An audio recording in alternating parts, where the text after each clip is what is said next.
Ang walang kapantay na martial god, unang yugto. Kabanata 121, anong ekspresyon? Walang pakialam si Lin Feng sa ekspresyon ng mukha ni Duan Tian lang at nagpatuloy sa pagsasalita. Duan Tian, lang, hindi ko talaga alam kung ikaw ang pumili ng pangalang Holy Courtyard of Zuyu o kung ito ay ibang tao. Siyempre, ito ang aking ideya. Sagot agad ni Duan Tian lang. Gusto niyang patayin si Lin Feng. Tinitigan siya nito ng masama. Napakahusay na manipulator. Naisip ng mga miyembro ng karamihan habang pinapanood nila ang eksena. Kakasabi lang ni Lin Feng na ang Holy Courtyard ng Zuyu ay hindi karapat-dapat sa ganoong pangalan dahil ito ay nagre-recruit ng mga rebelde. Hindi nagawang pabyalanan ni Duan Tian lang ang mga salita ni Lin Feng na halatang ginawang sumang-ayon ng mga tao kay Lin Feng. Tinanong lang siya ni Lin Feng kung kaninong ideya ang tawag dito na Holy Courtyard ng Zuyu. Malinaw niya, alam na sasagutin ni Duan Tian lang na kanya iyon, na sinasabing kahit ano pa ang dahilan kung bakit ang mga nasa itaas niya ang pananagutan niyan at hindi siya nang ahas na akusahan sila. Bukod pa rito, hindi maitatanggi ni Duan Tian lang ang katotohanan na ang patio ay hindi karapat-dapat sa pangalan nito na nangangahulugan na kinikilala niya na tama si Lin Feng sa kanyang sinasabi. Wala na siyang natitirang argumento para ipagtanggol ang sarili. Ganyan naman. Ikaw, Duan Tian lang, ay nakumbinsi ang pinakamalaking mga sekta na ibigay sa iyo ang kanilang pinakamahusay na mga disipulo at winasak ang Yunhai sect at sa wakas ay nilikha ang Holy Courtyard ng Zuyu. Napaka-prestihiyoso.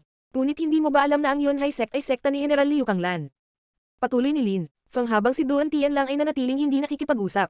Iyon ay isang napakatalino na hakbang mula sa iyong bahagi, Duan Tian lang dahil si Liu Kanglan ay isang disipulo ng Yunhai sect. Bukod dito, alam ng lahat kung gaano kabait at tapat si Liu Kanglan. Alam mong hinding-hindi niya kukonsintihin ang iyong mga aksyon na sirain ang kanyang sekta. Tiyak na pupunta siya sa iyo upang maghayganti. Sa ganoong paraan, mapipilitan siyang iwanan ang kanyang mga opisyal na tungkulin at pupunta sa Imperial City upang subukan at patayin ka. Pagkatapos, matatawag mo siyang rebelde at masisira ang kanyang reputasyon at mawala sa kanya ang lahat ng itinayo niya sa loob ng maraming taon. Napakagandang plano. Ang iyong mga pamamaraan ay ganap na perpekto. Ngunit ano ang iyong agenda noong nagsimula kang magplano laban sa isa sa mga halijing sumusuporta sa bansang ito? Walang patid na nagsasalita si Lin Feng. Namangha ang lahat sa bawat salitang lumalabas sa bibig niya. Tama iyan. Ang sinabi ni Lin Feng ay ganap na totoo. Iyon ay isang malademonyong perpektong plano. Gayunpaman, sa sandaling iyon, maraming tao ang nag-isip na malamang na hindi si Duan Tian lang ang pinagmulan ng plot na ito. Nanginginig ang lahat. Naantig sila sa mga salita ni Lin Feng. Pagkatapos ng lahat ng ginawa ni Liu Kanglan para sa kanyang bansa, sino ang maaaring maglakas loob na magplano laban sa kanya? Kalunos-lunos. Tigilan mo na ang kadaldalan. Manahimik ka, galit na sigaw ni Duan Tian lang. Isang malamig na China. Parang kamatayan ang biglang pumaligid sa katawan ni Lin Feng. Maaaring mali ako, na hindi ikaw ang may akda ng lahat ng mga kakilakilabot na ito. Dagdag ni Lin Feng na tila. Hindi napansin na gusto siyang patayin ni Duan Tian lang. Ang huling sinabi ni Lin Feng ay nagpayanag sa mga tao. Siyempre ako ang pinagmulan ng lahat ng mga pangyayaring ito. Tapos ka na bang magsalita? Sabi ni Duan Tian lang na walang pag-aalinlangan na umamin na siya ang gumawa ng lahat ng ito. Ngunit maaring ang mga tao sa anino ay talagang ang mga unang nakaisip ng mga ideya. Gayunpaman, walang masyadong tao sa itaas ni Duan Tian lang sa hierarchy ng bansa kaya kung hindi siya ang gumawa ng mga kakilakilabot na ito, sino pa kaya ito? Siyempre, nakita ko, dahil inamin mo na ikaw ang nagsimula ng lahat ng ito, gusto kong tanungin ka, dahil nagplano ka laban kay General Liu Kanglan at sinaktan at pinatay mo rin ang napakaraming tao sa bansa ng Zuyu, hindi ka ba rebelde? Hindi pa ba ito itinuturing na isang krimen kung ang isang miyembro ng Duan Clan ay nagrebelde? Tanong ni Lin Feng. Sinulyapan niya si Duan Tian lang at pagkatapos ay sa karamihan ng tao at sinabi. At kayong lahat na tumulong sa kanya sa paggawa ng masama, hindi ba't nakagawa rin kayo ng krimen laban sa bansa? Natigilan ang karamihan. Ginagamit ni Lin Feng ang mga argumento na ginamit ni Duan Tian lang laban kay Liu Kanglan, ngunit sa pagkakataong ito ay idinirekta sila laban kay Duan Tian lang mismo pati na rin sa karamihan. Naniniwala si Lin Feng sa hustisya at alam niyang tama siya sa kanyang sinasabi. Hindi maitatanggi ng karamihan o kahit ni Duan Tian lang ang sinasabi ni Lin Feng. Ang mga nakagawa ng krimen ay inaakusahan ng mga inosenteng tao na nagkasala. Si Lin Feng ay ulot lamang ng isang radikal na pagbabago sa sitwasyon at inilalantad ang katotohanan. Matalas ang kanyang dila na parang espada. Kung ito ay ibang lokasyon kung gayon ay pinatay ni Duan Tian lang si Lin Feng nang walang pag-aalinlangan. Ngunit iyon ang araw ng inaugurasyon ng Holy Courtyard ng Zuyu sa Imperial City, kaya kailangan niyang maging maingat at maingat sa lahat ng kanyang ginagawa. Ang mga taong nagmumula sa lahat ng dako sa bansa ay binibigyang pansin ang kanyang mga salita at pag-uugali. Hindi niya kayang salakayin si Liu Kanglan maliban kung kumilos si Liu Kanglan tulad ng ginawa niya noong nakaraan nang handa siyang salakayin siya. Kung si Duan Tian lang ang nagkusa na umatake, tiyak na iyon ay isang paghihimagsik laban sa bansa. Kung si Liu Kanglan ang gumawa ng inisyatiba, kung gayon ito ay masisisi sa kanya. Bakit ka pumunta para makipag-usap ngayon? Sa araw ng seremonya ng inaugurasyon. Anong masamang intensyon ang nagdala sa iyo dito? Si Duan Tian lang ay tila nakalimutan na niya ng lubusan si Liu Kanglan at ngayon ay labis na nagagalit kay Lin Feng. At saka, tuluyan na niyang iniba ang usapan. Paano ako nagdudut ng gulo? Nagsalita lang ako ng ilang katotohanan, iyon lang, kung iniisip ng lahat na ang Lahat ng sinabi ko ay hindi makatwiran at hindi makatwiran, aalis ako. Sabi ni Lin Fang. Sa totoo lang, pumunta siya sa Holy Courtyard ng Zuyu dahil talagang interesado siya nakakagambala sa seremonya. Bukod dito, umaasa siyang makakalaban niya ang ilan sa mga alagad nito para sa paggamit ng kaliwanagan. Ngunit ang katotohanan ay naiiba dahil si Liu Kanglan ay lumitaw ng hindi inaasahan. Paano siya hinayaan ni Lin Fang na magsagawa ng isang pag-atake ng pagpapakamatay sa ngalan ng hustisya kung ang kanyang aksyon ay walang kinalaman sa hustisya? Nalaman ni Lin Fang na ang kanyang mga salita ay nagbigay kay Duan Tian lang ng impresyon na siya ay sinasampal sa mukha. Si Lin Fang ay lubos na nasisiyahan kahit na sa tingin niya ay hindi ito malapit sa sapat na parusa para sa kanya. General, sa mundong ito, mapangangalagaan ang hustisya kung makapangyarihan ka pero para doon kailangan mong mabuhay. Kaya mangyaring ingatan ang iyong sarili at sa tamang sandali, magagawa mong ipaglaban ang hustisya. Sabi ni Lin Fang kay Liu Kanglan na nagulat. Tandaan na patuloy na lumakas. Ingatan mo ang iyong sarili. Saka mo lang maipaglalaban ang hustisya. Tanging ang mga makakaunawa sa mga ganitong bagay ang maaaring maging tunay na malaya sa mundo. Dumating si Liu Kanglan sa araw na iyon upang ipakita na hindi patas na winasak ni Duan Tian lang ang Yunhai Sect. Dahil sa kanyang nakaraan sa Yunhai Sect, naramdaman niyang kailangan niya itong ipaghiganti. Naisip niya na ito ang tamang gawin. Gayunpaman, sa mga mata ni Lin Fang, ang pag-uugali ni Liu Kanglan ay bulag na debosyon lamang at wala nang iba pa. Kung si Liu Kanglan ay kumilos ng walang ingat at naging sanhi ng kanyang sariling kamatayan, hindi ba iyon magpapasaya sa kalaban? Paano niya may paghihiganti ang mga taong namatay ng hindi patas sa kanilang mga kamay? Siya ay kumikilos na parang isang desperado na tao na walang ibang paraan ng pagkilos. General, umalis ka na lang, sabi ni Lin Fang. Sa sandaling iyon, bahagyang tumango si Liu Kanglan. Gusto mo bang sumama sa akin mamasyal? Tanong ni Liu Kanglan kay Lin Fang. Nagulat si Lin Fang at pagkatapos ay nagsabi. Sige. Pagkatapos ng lahat ng problemang idinulot mo ngayon, sa tingin mo ba madali kang makakaalis? Sabi ni Duan Tian lang na mukhang galit na galit. Pinahiya nila siya at ang Holy Courtyard ng Zuyu. Sinasama ko siya sa paglalakad. Sino ang mga ngahas at sasalungat sa akin? Sabi ni Liu Kanglan habang sinusulyapan si Duan Tian lang. Sa sandaling iyon, si Liu Kanglan ay parang ang tunay na Divine Arrow na si Liu Kanglan. Sa simula, gustong lumaban ni Liu Kanglan ngunit hindi pa nagpasimula ng ganap na labanan. Dahil hindi na siya pinupukaw ni Liu Kanglan at hindi na siya nakagawa ng anumang pagkakasala, walang magawa si Duan Tian. Liu Kanglan, pumunta ka rito ng walang pahintulot at higit pa doon ay nagdulot ng kaguluhan, huwag kalimutan na ito ay malubhang pagkakasala. Malamig na sabi ni Duan Tian lang, ano ang ginagawa mong kwalipikadong ipahayag ang aking mga pagkakamali? Kung sinabi ng kanyang kamahalan na ako ay nakagawa ng mga krimen at gusto akong paalisin, tatanggapin ko ang kanyang desisyon, gayunpaman ay hindi ka kwalipikadong magsalita laban sa akin. Sabi ni Liu Kanglan na walang pakialam. Hinatak ni Duan Tian lang ang isang mahabang mukha. Ay dismiss siya. Si Liu Kanglan ay isang napakatanyag na general na may mahusay na kasaysayan sa larangan. Nang digmaan, marami siyang nagawang magagandang bagay para sa bansa. Bigyan mo siya ng Chizu Horse. Sabi ni Liu Kanglan sa isa sa kanyang mga tropa sa kanyang tabi. Kaagad pagkatapos tumalon pababa ang isang sundalo mula sa kanyang kabayo at sumakay sa parehong kabayo ng isa sa iba pang mga sundalo habang kinuha ni Lin Fang ang kanyang kabayo. Tara na, sabi ni Liu Kanglan kay Lin Fang. Si Lin Fang ay nakaupo sa CXC Armored Horse. Bago umalis, tumango siya kay Meng Qing at sa iba pa. Nakaramdam ng panatag si Lin Fang dahil naroon si Meng Qing para protektahan sila. Sa sandaling iyon, dumaan si Lin Fang malapit sa Lin Badao at Lin Rui. Tiningnan niya sila sa kabila ng kanyang tansong mastara. Nagulat sila at hindi nila naintindihan kung bakit nakatingin ng malalim sa kanila ang lalaking nakamastara. Ngunit sa sandaling iyon ay umalis na si Lin Fang at ang iba pang mga kabayong nakabaluti ng CXC. Sina Lin Badao at Lin Rui na nalilito ay nakatingin lang sa mga silhouette na ito habang nakakunot ang noo. Ang ekspresyon ng mukha nila ay nanatili sa matinding pagsimangotsya mahabang panahon. Ang walang kapantay na martial god, unang yugto. Kabanata 122, Zuyu. Ang mga nakabaluti na kabayo ay tumatakbo ng napakabilis sa isang luma at sinaunang kalsada. Sa sandaling iyon, unti-unting bumabagal ang dalawang kabayo. Tumingin si Lin Fang sa paligid. Makikita ang maputing usok na nagmumula sa ilang chimney sa di kalayuan. Nakapagtataka, dumating sila sa isang maliit na nayon. Hindi rin ganoon kaliit. Sa kontinente ng Siyam na Ulap, ang mga cultivator ay iginagalang at may kapangyarihan ngunit maraming mga ordinaryong tao na walang espiritu at hindi marunong magsanay. Lin Fang, nakarating na tayo sa border region ng Duanren City. Sabi ni Liu Kanglan kay Lin Fang na nakaturo sa lungsod. Nakarating din kami sa wakas. Naisip ni Lin Fang na nakikita na sila ay palapit ng palapit sa lungsod. Ang CXC Armored Horse ay napakabilis ngunit tulad ng dati, ang Zuyu Country ay kasing lawak pa rin gaya ng dati. Sa makatuwid, kinailangan nila ng 6 na araw upang makarating sa lungsod na ito na matatagpuan sa hilaga ng bansa. Lungsod ng Duanren.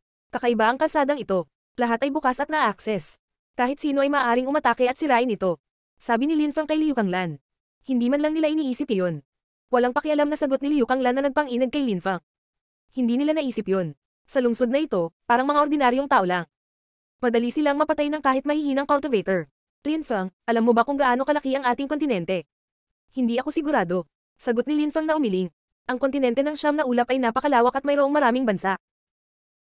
Nariyan ang Imperial Country ng Yu at ang ating bansa, ang Zuyu Country, na nasa loob ng Zuyu, sabi ni Liu Kanglan ng dahan-dahan at pagkatapos ay nagpatuloy. Ang Zuyu ay may 13 bansa kung saan 4 sa mga ito ay napakalaki. Si Lin Feng ay natulala. Hindi pa niya narinig ang tungkol kay Zuyu, 13 bansa, at ang Zuyu Country, ay nasa loob ng Zuyu. Hindi talaga maintindihan ni Lin Feng kung ano ang ibig sabihin noon. Hindi niya alam kung ano ang hitsura ng mga teritoryong ito sa isang mapa. Lahat ng ating bansa ay magkakaugnay. May mga kasunduan sa lugar at iginagalang din ng ating Zuyu Country ang mga kasunduang ito. Hindi kami aatake sa isa't isa. Gayunpaman, kung sakaling may nangyaring ganoon, ang mahina ay malamang na maging biktima ng malakas. Ang pagiging matatag ay isa sa pinakamahalagang tuntunin sa kontinente ng Siyam na Ulap. Gayunpaman, bawat 10 taon, pinipili ng 13 bansa ang pinakanamumukod-tanging mga alagad ng kanilang bansa at inorganisa ang dakilang kompetisyon ng Zuyu. Ang Great Competition ng Zuyu ay binubuo ng mga labanan sa pagitan ng mga disipulong ito. Sinasabi na ang mananalo ay maaaring manalo ng hindi kapani-paniwalang halagang kayamanan at mga bagay. Bukod dito, ang nagwagi ay may pagkakataon na pumunta sa isang misteryoso at lihim na lokasyon upang magsanay ng pagilinang.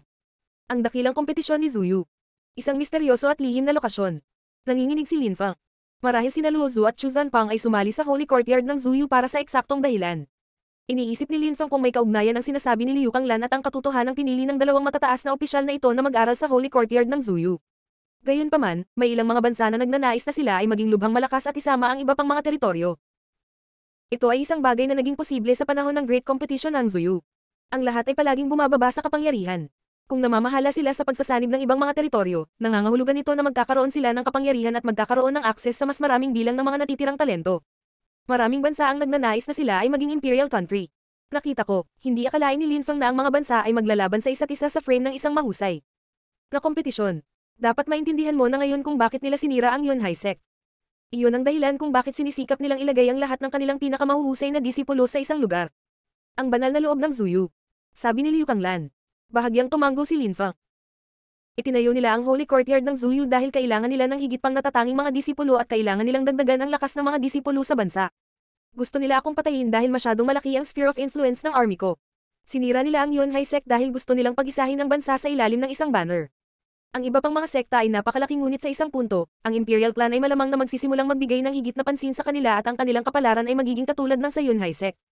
Sabi ni Liu Kanglan habang bamantong hininga. Lalong galit at galit ang nararamdaman ni Lin Feng. Tiyak na nakita nila ang kanilang biktima. General, bumaba ka sa iyong mga kabayo at halika uminom ng tubig. Sa sandaling iyon, may 2 tao na nanggaling sa nayon at isa sa kanila ay babae. Siya ang sumigaw ng mga salitang ito kay Liu Kanglan. General, ang buhok mo. Walang oras. Nagmamadali kami. Hindi kami makahinto. Sagot ni Liu Kanglan sa babae habang nakangiti. Sa sandaling iyon, maraming tao ang lumalabas sa kanilang mga bahay at nakatingin kay Liu Kanglan. Puno ng paggalang at paghanga ang kanilang mga mata. Si Lin Feng ay nakatingin kay Liu Kanglan sa parehong paraan. Ang masa ay palaging natatakot sa hukbo ngunit ang mga ordinaryong taong ito ay tumitingin kay Liu Kanglan. Nang may paggalang at pagmamahal, nagawa niyang makuha ang puso ng mga tao. Natagpuan ni Lin Feng na kapuspalad na wala sila sa nakaraang mundo. Naisip ni Lin Feng na ang isang taong tulad ni Liu Kanglan ay maaaring maging isa sa pinakamahalagang tao sa kanyang nakaraang mundo. Malamang na makakamit niya ang magagandang bagay. Sa sandaling iyon, isa pang maliit na bayan ang lumitaw sa harap ni Lin Feng. General, bumalik ka na. Bilisan mo, buksan mo ang gate. Maraming tao, nang makita nilang bumalik si Liu Kanglan, mukhang nasa sabik. Ilang sandali pa, maraming tao ang dumating sa gate. General, malakas na sigaw ng karamihan. Alam nilang lahat na ang Yunhai Sect ay nawasak at ang kanilang general ay umalis sa Imperial City dahil sa mga pangyayaring iyon. Natakot sila sa ideya na baka hindi na babalik ang kanilang general. Kaya napakasaya nilang makita siyang nakabalik ng ligtas. Nang makita ni Liu Kanglan ang lahat ng taong iyon, huminga siya ng malalim. Napuno ng saya ang kanyang puso. Ang mga taong ito ay kanyang mga tao at ang kanilang buhay ay nasa mga kamay ni Liu Kanglan. Bumalik ako, sabi ni Liu Kanglan. Pagkatapos ay hinikayat niya ang kanyang kabayo at tumakbo sa bayan ng buong bilis. Mabilis ang kanyang paggalaw kaya't ang hangin sa paligid ay lumikha ng mga sipol habang siya ay dumaan sa himpapawid. Ang Chi-Xi Armored Horse ni Lin Feng ay malapit na sumusunod kay Liu Kanglan.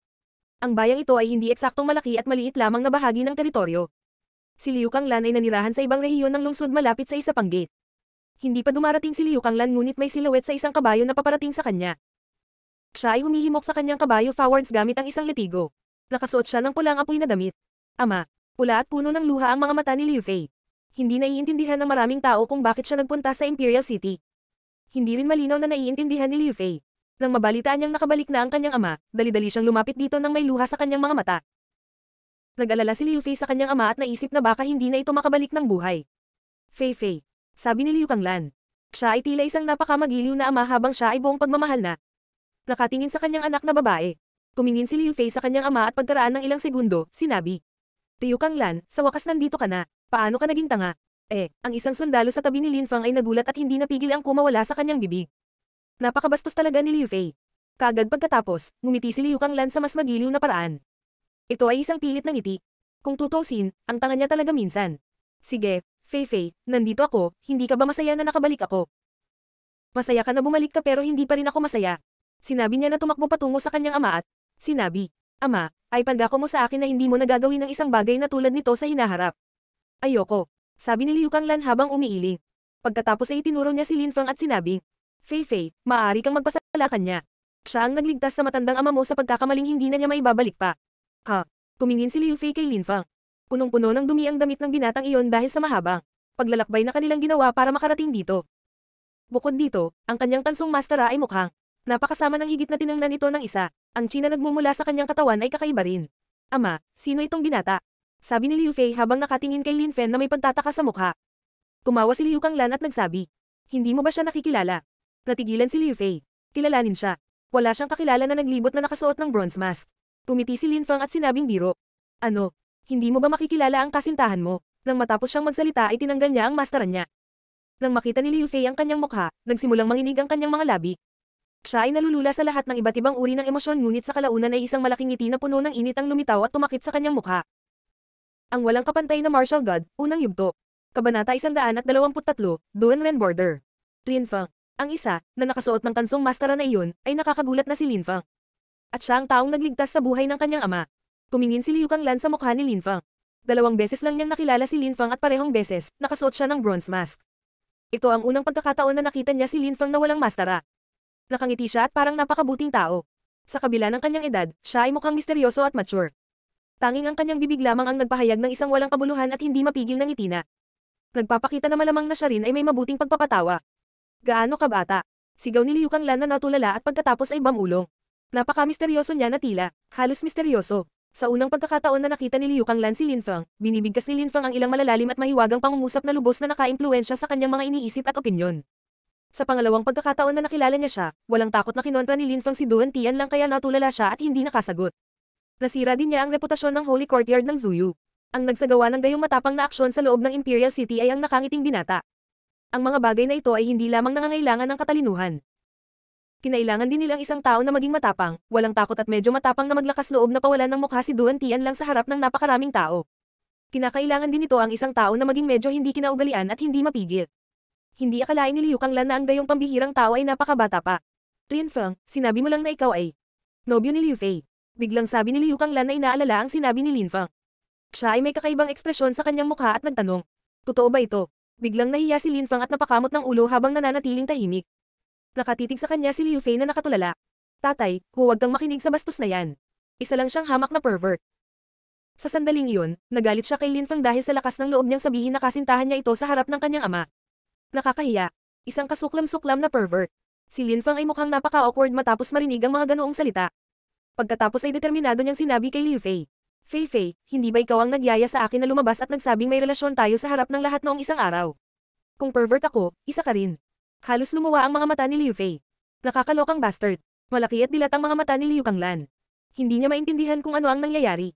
Tinitigan ni Lin Fang ang magandang mukha ni Liu Fei kaya namula siya. Bakit muli niya itong tinawag na pervert?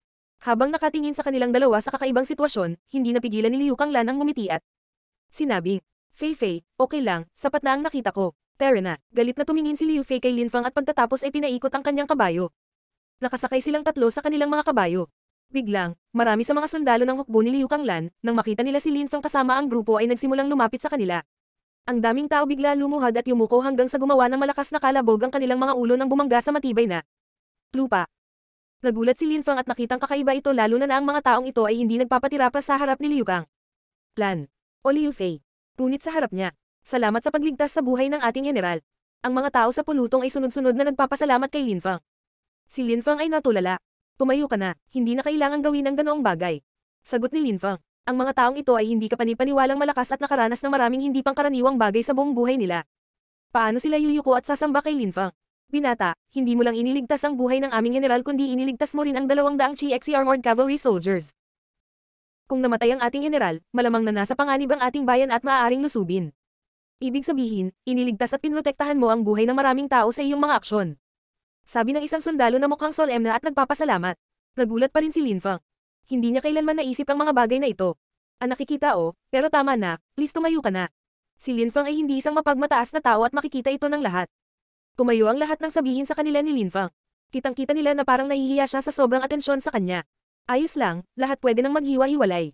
Sabi ni Liu Kanglan habang kamakaway sa lahat. Tahimik na umalis ang lahat. Linfang, ang mga taong ito ay hindi mga sundalo. Mga opisyal sila. Sila ang pinakamahusay na elemento ng aking hukbo. Lahat sila ay maaaring mamuno sa mga grupo ng 100 tao. Mayroon lang akong 500 opisyal. Pinagkakatiwalaan ko sila ng higit sa sinuman sa mundo. Ang mga sundalong kasama ko sa Imperial City ay pawang mga gwardya. Iniligtas mo ang kanilang buhay. Sa hinaharap kong may pagkakataon, sila ang iyong mga katulong.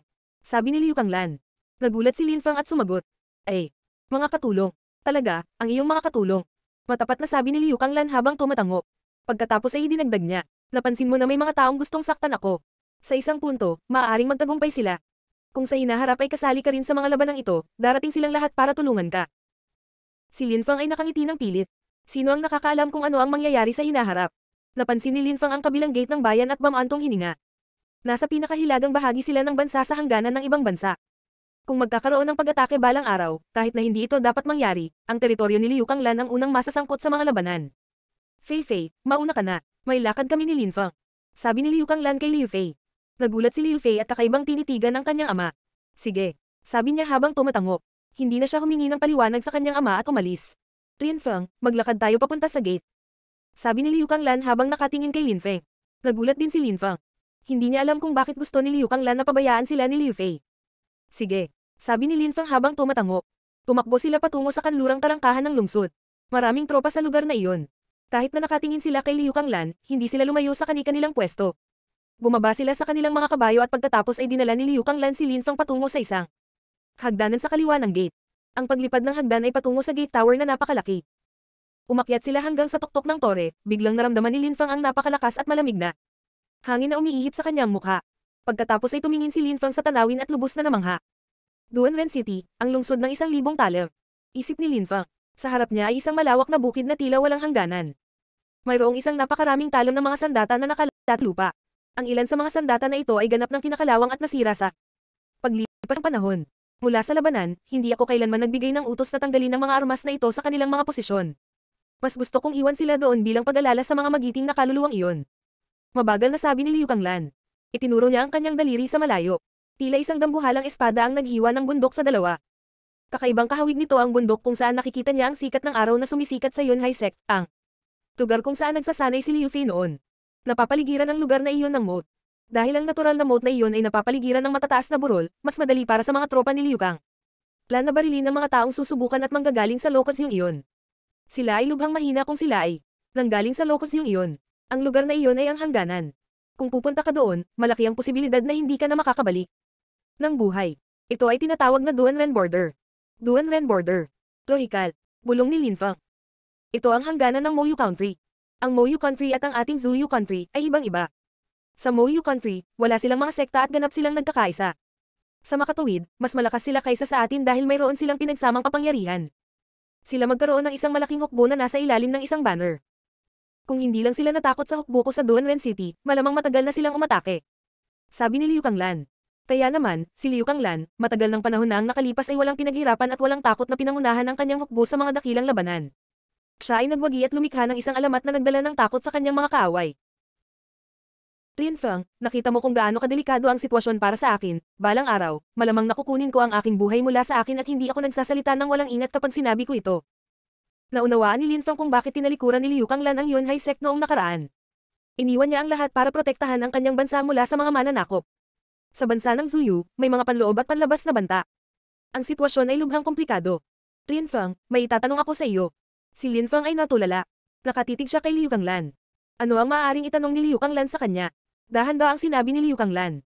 Pakiusap, alagaan mong mabuti si Fei. Ang walang kapantay na martial god, unang yugto. Kabanata 124, Walang Pusong Imperial Family. Alagaan si Liu Fei. Tahimik munang tinitigan ni Lin Feng si Liu Kanglan at saka ngumiti ng pilit. Hindi ganoon kadali ang pag-aalaga kay Liu Fei. Kung si Liu Fei lang ay katulad ni Meng Qing. Ngunit sa sandaling iyon, si Lin Feng ay nakatira kasama si Meng Qing. Paano naman si Liu Fei? Iyon ay isang mahirap na sitwasyon para kay Lin Feng. Hindi niya alam ang gagawin. Bukod dito, gusto ni Meng Qing na alagaan siya at gusto niyang ikwento niya ito sa lahat ng oras. Tito Liu Kanglan, bakit ka nagtitiwala sa akin? Nang nawasak ang Yunhai sect, lahat sila ay nag-alay ng kanilang buhay para protektahan ka. Kung hindi kita mapagkakatiwalaan, walang sino man sa mundong ito ang mapagkakatiwalaan ko, sabi ni Liu Kanglan habang nanatiling nakatitig kay Lin Feng. Pagkatapos ay ngumiti siya at sinabi, bukod dito, sa tingin ko ay bagay kayo ni Fei Fei. Kung gusto mo siyang alagaan habang buhay, wala akong tutol sa inyong pagsasama. Si Lin Feng ay talagang natigilan. Nakakagulat na sinusubukan ni Liu Kanglan na gawing engaged sina Lin Feng at Liu Fei. Dahil sa kanyang hindi kapani-paniwalang kagandahan ng alok na ito ay mahirap labanan para sa sinumang ordinaryong tao. Siyempre, si Lin Feng ay hindi isang ordinaryong tao. Tito Liu Kanglan, hindi ako ganoong uri ng tao ngunit nakinig ako sa iyong sasabihin at maipapangako ko sa iyo na gagawin ko ang lahat para mapangalagaan siyang mabuti. Sagot ni Lin Feng sa mahinang boses. Tumiti si Liu Kanglan. Gusto niya si Lin Feng. Pagkatapos ay sinabi niya, naiintindihan ko, alam kong hindi ka ganoong klase ng tao. Lin Feng, si Liu Fei ang nagpahayag nito. Nang marinig ni Lin Feng ang hindi malinaw na mga salita ni Liu Kanglan, parang gusto niyang gumapang sa isang butas at mawala sa mundo. Siya ay labis na napahiya. Marahil naisip ni Liu Kanglan na ang ibig sabihin ni Lin Feng nang sabihin niyang hindi siya ganoong klase ng tao ay hindi siya sapat na talento pagdating sa mga babae ngunit kakaiba ito kay Liu Kanglan. Ngunit may pagpipilian ba si Lin Feng? Kung tatanggihan niya ang alok ni Liu Kanglan, magiging masyadong kainahinala. Nang marinig ni Liu Fei na sinabi sa kanya ng kanyang ama na gusto niyang gumugol ng ilang oras na mag-isa kasama si Lin Feng. Nakaramdam siya ng hindi kapani-paniwalang galit sa kanyang puso. Sa sandaling iyon, sina Lin Feng at Liu Fei ay nasa kanyang bahay. Galit na tumingin si Liu Fei kay Lin Feng at sinabing, ano ang sinabi mo sa aking ama? Naalala niya na sinabi ni Lin Feng na kasintahan niya ito sa harap ng kanyang ama. Posibleng mali ang pagkakaintindi ng kanyang ama kay Lin Feng. Sa sandaling iyon, hiniling ni Liu Kanglan si Liu Fei na umalis kasama si Lin Feng nang hindi hinihingi ang kanyang opinyon at hindi siya binigyan ng pagkakataong tumugon. Kawawang Lin Feng. Ayaw niyang makipagtalo. Tumiti lang siya ng pilit. Tatay, hindi ako aalis. Sabi ni Liu Fei habang umiiling at nakatingin sa ama. Huwag kang manggulo, Fei Fei. Nagawa ko na ang desisyong ito at hindi na magbabago ang isip ko. Sinabi ko kay Lin Feng na manatili sa Duanren City ng 3 araw. 3 araw mula ngayon, sabay kayong aalis. Mahigpit na sabi ni Liu Kanglan. Siya ay lubhang matatag at mahigpit sa kanyang mga salita. Tatay. Sigaw ni Liu Fei na may iba pang gustong sabihin ngunit naputol ito ni Liu Kanglan. Hindi. Wala ka nang ay dadagdag. Ako ang iyong ama at makikinig ka sa akin. Nanginginig si Liu Fei habang nakatitig sa kanyang ama na dahilan kung bakit gustong bawiin ni Liu Kanglan ang kanyang mga sinabi at bigyan siya ng pagpipilian ngunit kumbinsido siya na kailangang umalis si Liu Fei kaya hindi niya binawi ang kanyang mga sinabi at nanatiling tahimik. Ako ay humihingi ng paumanhin. Hindi ako susuway. Si Liu Fei ay hindi na nagsalita pa at tumakbo patungo sa kanyang silid na may matangkad na pulang mukha. Nang makita ni Liu Kanglan si Liu Fei na tumakbo ng ganito, pakiramdam niya ay wala siyang kapangyarihan. Pakiramdam ni Lin Feng ay wala ring kapangyarihan. Dahil sa lahat ng problema ni Liu Kanglan palagi siyang mag-aalala hanggang mamatay kung mananatili si Liu Fei. Talagang walang puso ang ilang tao. Isip ni Lin Feng. Pagkaraan ng 3 araw, tumaas ang alikabok sa paligid ng mga kabayong tumatakbo. Ilang daang GXC armored horse ang tumatakbo sa sinaunang kalsadang iyon. Tito Liu Kanglan, maaari mo kaming samahan dito, dapat okay na kami simula ngayon. Sabi ni Lin Feng kay Liu Kanglan. Ang kanilang mga kabayo ay unti-unting bumagal at huminto. Tumingin si Liu Kanglan kay Liu Fei. Mukhang nag-aatubili siyang humiwalay sa kanila. Hindi rin niya alam kung kailan sila muling magkikita. Tatay, pwede ka nang bumalik. Nag-aatubili na sabi ni Liu Fei. Siya ay nagngangalit ang kanyang mga ngipin. Fei Fei, pakinggan mo si Lin Feng. Sabi ni Liu Kanglan habang mahigpit na nakatitig kay Liu Fei. Kahit na matagal nang hindi kilala ni Liu Kanglan si Lin Feng, alam niyang napakalakas ni Lin Feng. Nakadama siya ng katiyakan ng malaman na naroon si Lin Feng para alagaan si Liu Fei. Sumulyap si Liu Fei kay Lin Feng, tumanggo at nagsabi.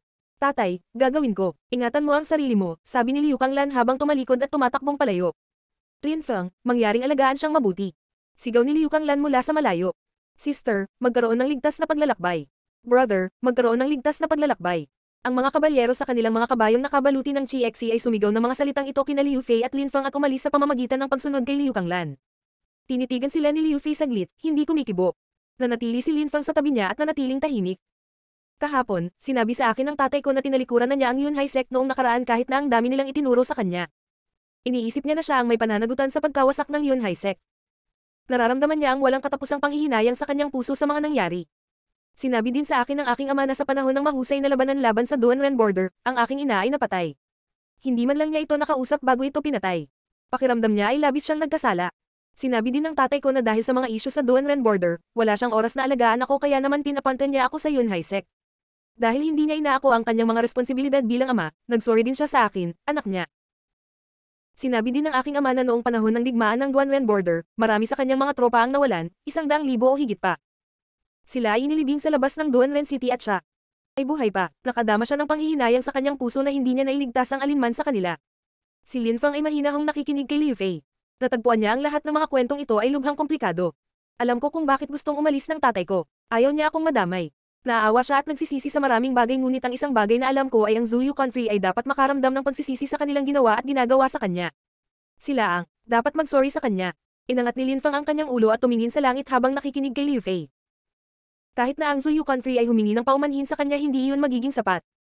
Kung malakas si Lin Fang, pupunta siya sa Imperial City at tatanungin ng Imperial Clan kung ano ang nararamdaman nila tungkol dito. Talagang curious siyang malaman kung ano talaga ang nararamdaman ng mga taong ito mula sa kaibuturan ng kanilang mga puso. Ang mga may sapat na lakas lamang ang maaaring makaimpluwensya sa iba. Sa mundong iyon, kung ang isang tao ay sapat na malakas, maaari niyang sirain ang isang buong bansa sa pamamagitan ng isang kaway ng kanyang kamay at walang sinuman ang makakalaban sa kanya. Hindi kailanman mauunawaan ni Lin Fang kung bakit napakahalaga ng lakas sa lupaing ito. Kung gusto mong umiyak ay pwede ka na lang, okay lang. Sabi ni Lin Fang kay Liu Fei sa malambot at mapagmahal na boses. Masyadong pressure si Liu Fei. Nakakaawa ang napakagandang 16 na taong gulang na babae.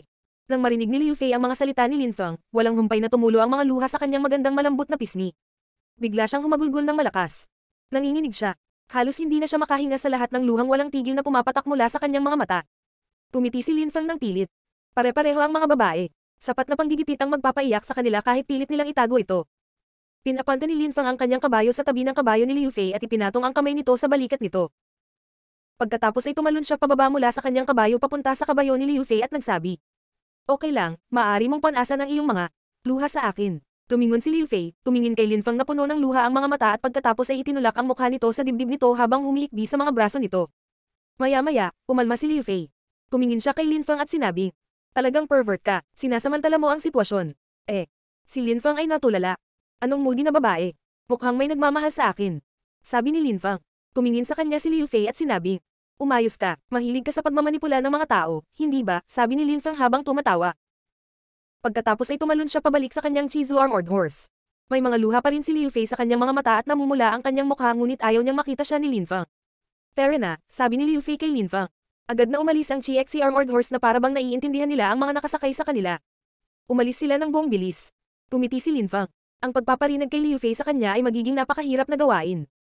Sa luma at sinaunang kalsada, isang napakagandang tanawin ang bumungad sa isang batang gwapong lalaki at isang napakagandang batang babae na tumatakbo sa kanilang mga kabayo, na mabilis sa abot tanaw. Ang walang kapantay na martial god, unang yugto. Kabanata 125, nang magkita sila. Sa labas ng Celestial Academy, 2 kabayo ang lumitaw. Sa sandaling iyon, natapos na ang proseso ng pangangalap. Nabuo ang isang pulutong at nagsimulang dumami. Nakatitig ang mga tao sa 2 GXC Armored Horse na ito at sa 2 tao na nasa ibabaw nila. Lalo silang interesado kay Liu Fei. Ang Celestial Academy. Sabi ni Liu Fei na nakatingin sa malaking gate. Pagkatapos ay tinanong niya si Lin Fang. Bakit mo ako dinala dito? Upang magsanay ng paglilinang, malinaw naman. Sagot ni Lin Fang at pagkatapos ay idinagdag. Tara na sa loob. Wala akong recommendation letter. Tsaka, hindi ako sasali sa Celestial Academy. Sabi ni Liu Fei at pagkatapos ay nagpatuloy. At hindi mo rin dapat, nakakalimutan mo ba ang tungkol sa Yunhai Sec? Si Liu Fei ay anak ni Liu Kanglan kaya halatang alam niya ang tungkol sa Celestial Academy. Hindi rin ako sumali dito at maaari kitang dalhin ng walang sulat ng rekomendasyon. Sabi ni Lin Fang habang umiiling. Alam niya ang ibig sabihin ni Liu Fei.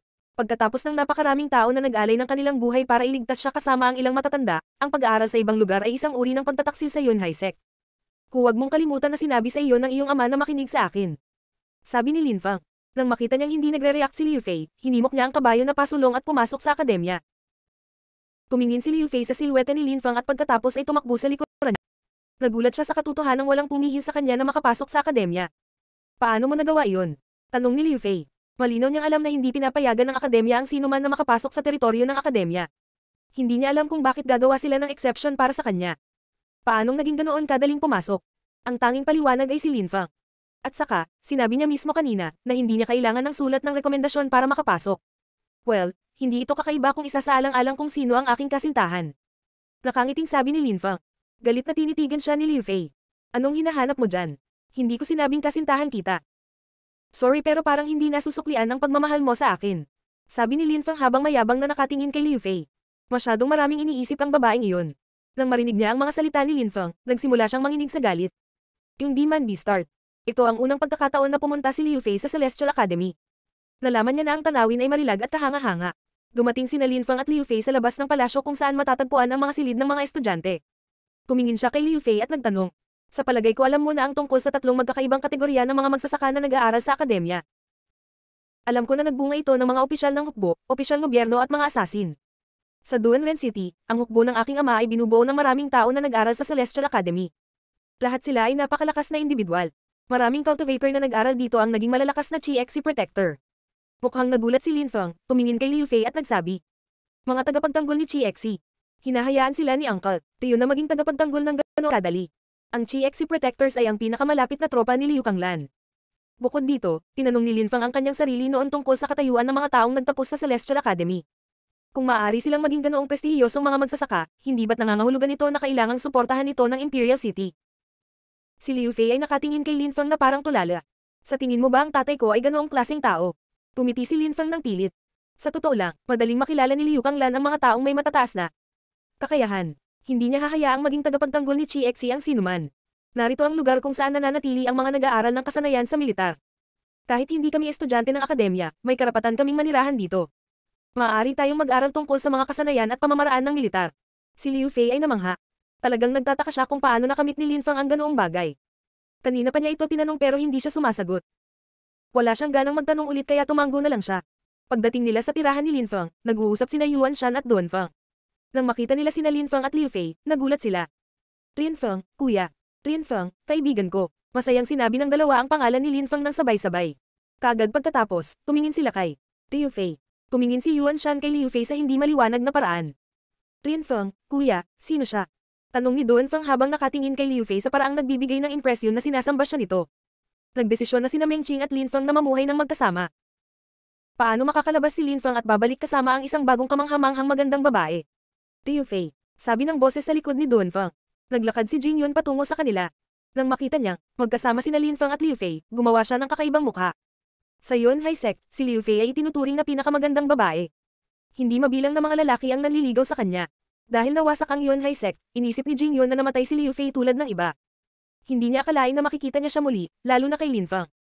Bukod, sa araw na iyon sa Holy Courtyard ng Zuyu, hindi ba umalis si Lin Feng kasama si Liu Kanglan? Si Liu Fei, ang babaeng nagtataglay ng Divine Arrow Spirit. Sabi ni Lin Feng. Natigilan sina Duan Feng at Yuan Shan. Ang napakagandang babaeng iyon ay anak ni Liu Kanglan. Hindi nakakagulat na kasama niya si Lin Feng. Lalong namangha si Jing Yun. Hindi niya alam na siya ay anak ni Liu Kanglan hanggang sa sandaling iyon. Kamusta? Sabi ni Yuan Shan na bahagyang nagbago ang ekspresyo. Biglang napuno ng respeto ang mga mata niya. Si Liu Kanglan ay isa sa mga taong higit na iginagalang ni Yuan Shan. Sayang naman noong isang araw, sa malayo lang niya ito nakita at hindi pa nakakausap. Nais niyang sundan niya sina Lin Feng at Liu Kanglan. Hindi lang si Yuan Shan ang taong ganyan. Maraming mga disipulo na nag-aaral ng mga kasanayan sa militar ay iniidolo din si Liu Kanglan. Sino ang isang dakilang general? Sino ang maaaring pumatay ng mga tao mula sa napakalayo ng may hindi kapani-paniwalang katumpakan gamit ang kanyang mga arrow? Liu Kanglan. Maraming mga batang lalaki ang labis na nasa sabik kahit na narinig lamang nila ang pangalan ni Liu Kanglan. At si Liu Fei ay kanyang anak. Nang mapansin ni Liu Fei ang pagkapanatiko ni Yuan Shan, ang kanyang puso ay napuno ng kalungkutan. Alam ng lahat kung gaano kabayanihan at dakilang si Liu Kanglan ngunit walang nakakaalam kung gaano kahirap ang sitwasyon para sa kanya.